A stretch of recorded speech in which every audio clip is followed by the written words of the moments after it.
Hey folks, how are you? Good, good, good. I know it's a little hard to peel you away from amazing food that Ian and his team has put together outside, and coffee. But we're going to try and do that. So for the next 10 minutes, we're going to talk about a thing that all of you face every day, and all of you are trying to solve for, which is what's the talent situation in the travel industry today, and what's coming. What is the difference? What is the perception of careers in our sector, and what's the reality of it? And so we have the CEO of Pata. How many of you know Pata? All of you know Pata. Good. Yeah. Noor is the CEO. We, by the way, had just a great meal at, what was the place that we went to? Prikel is a Thai restaurant. So he took me and Fazal to there 2 nights ago. It's incredible food.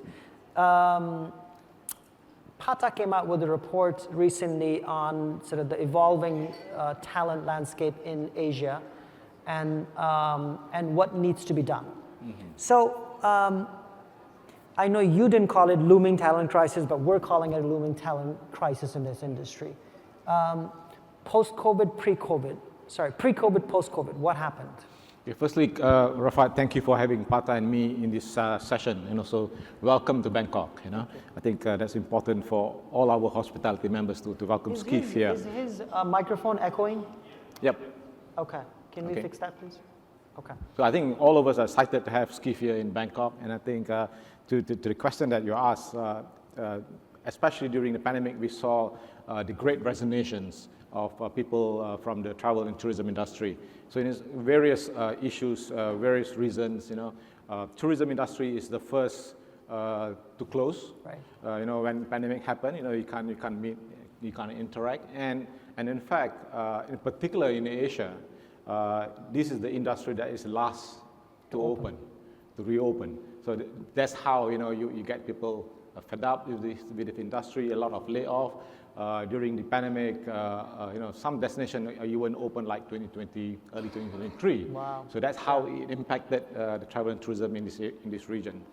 So much so, a year ago we came up with a thought and collaborate with Pia Anderson. I just want to give a shout out to Hannah if she's in the room. Hannah, where are you? Over there. She and her team did a fantastic job of coming up with this extensive report. And this report was presented actually at our Pata Summit just 3 weeks ago in Istanbul. Yeah, she shared it brilliantly. I will not be able to tell you all the 55 pages what is in it, but I think the biggest challenge really is that how do we all as industry in this room come together and embrace the challenges and opportunities of the future talent. So having said that, we had the challenges during the pandemic. Now what do we do next? The marketing of travel, and all of you are in this industry, is always very sexy. But how come then, and the promise of travel is like, liberating, if, the best promise of travel. Us personally, we sort of know this, we inhabit it. How come the industry is then not able to market that promise to the younger generation, to the people who come into this industry? What's your sense of this perception gap, like perception versus reality gap? When you say perception versus reality, maybe if I can just see, we can just see a number of hands of how many people in the room that is 28 years and below. Can I see hands? 28 years. Jackson, you are 28 and a half, so you're disqualified. How many 28 years and below? 1, 2, 3. Imtiaz, Mike, sorry, Elsa, you're not qualified. You were less than 28. What are you talking about? You were less than 28? 29, okay. Yeah, 29-ish. So there are only 3 Gen Z in this room. That's the reality. We're having this conference here today in Bangkok. We are talking to ourselves. Are you saying it's my fault?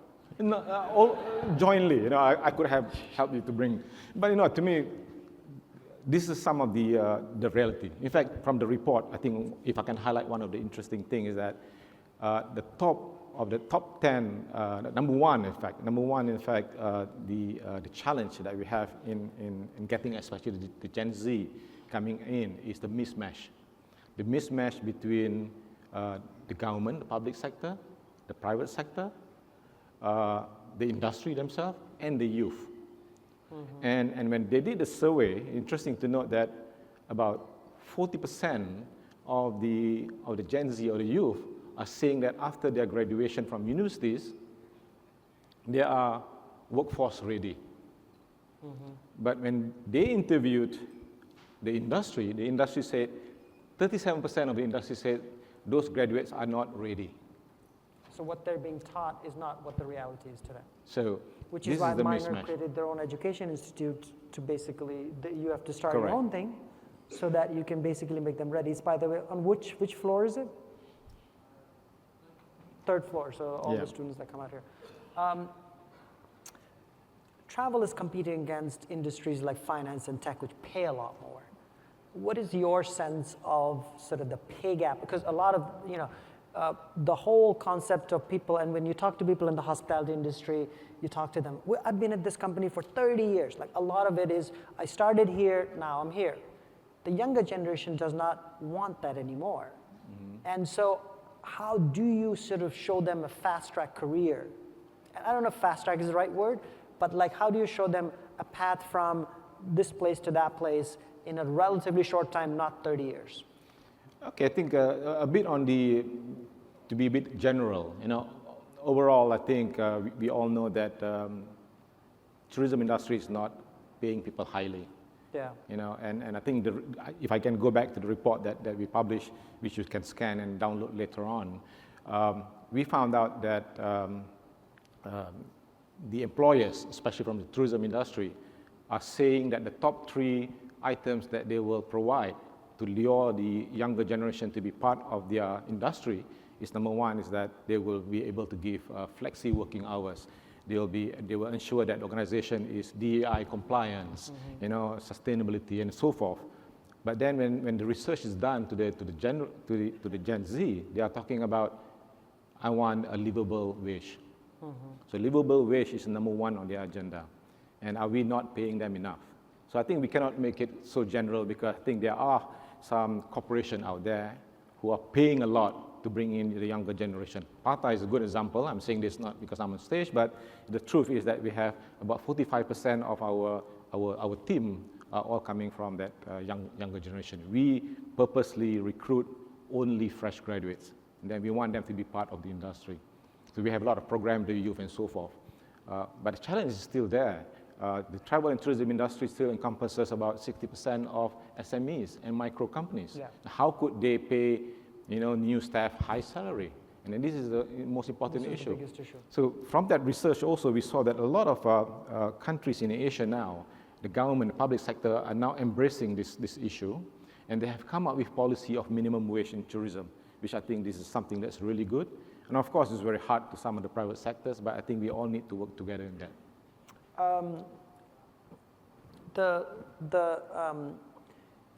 Obviously everybody's worried about, everybody's talking about AI, it probably has already been said 100 times on the stage today.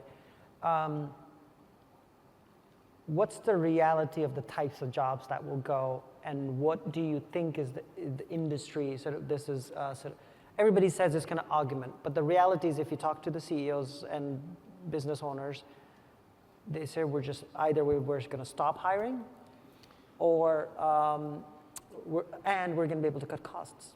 I think the rise of AI is already happening. It's no option anymore. We all have to work and live with that, and we have to adapt with that. We need to really employ the youth into our organization, because these are digital native. Right. I'm a digital immigrant, so we just learn things like this just By the way, we are the last generation left on Earth, us people, that grew up analog and are now digital. After us, everybody has grown up digital. So enjoy your moment. Yeah. Go ahead. So we need them.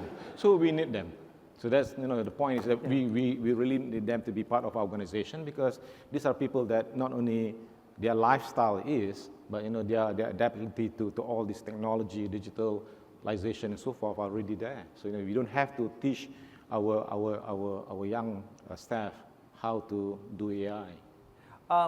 We are almost out of time, but we were talking at that dinner. How many of you are trying to get a hold of the humanoid robot for your household? In China, they're selling the humanoid robot. I think it's like $10,000. To which my answer is, here's my $25,000. Can you give me one? Because I have 3 kids, and can you just take care of my kids?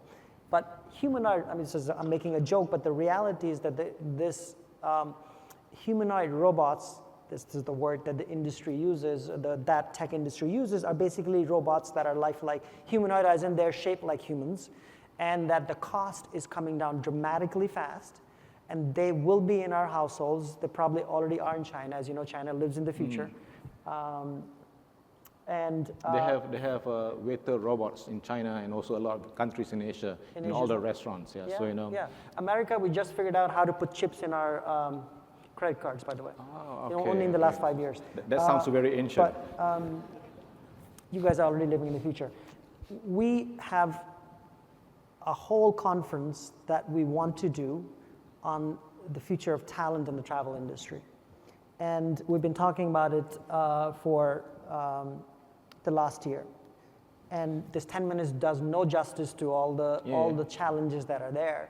And so if any of you are interested, we're still sort of, it's in our head, and it's going to take a lot of effort to put this together. But I'm definitely open to ideas if you want to talk on how do we do a full conference on what the talent, next gen talent looks like in the industry and what's needed. And I feel like Asia is the place to do it. So we'll talk about it. Thank you, Noor. Thank you, Rafat. I hope that I would like to see all the 3 Gen Z after this, so that I would have a conversation. And to download the report, you can either scan the QR code or pata.org, and you'll be able to download the report. Okay. Exception with those are not 28 years old. Thanks, Rafat.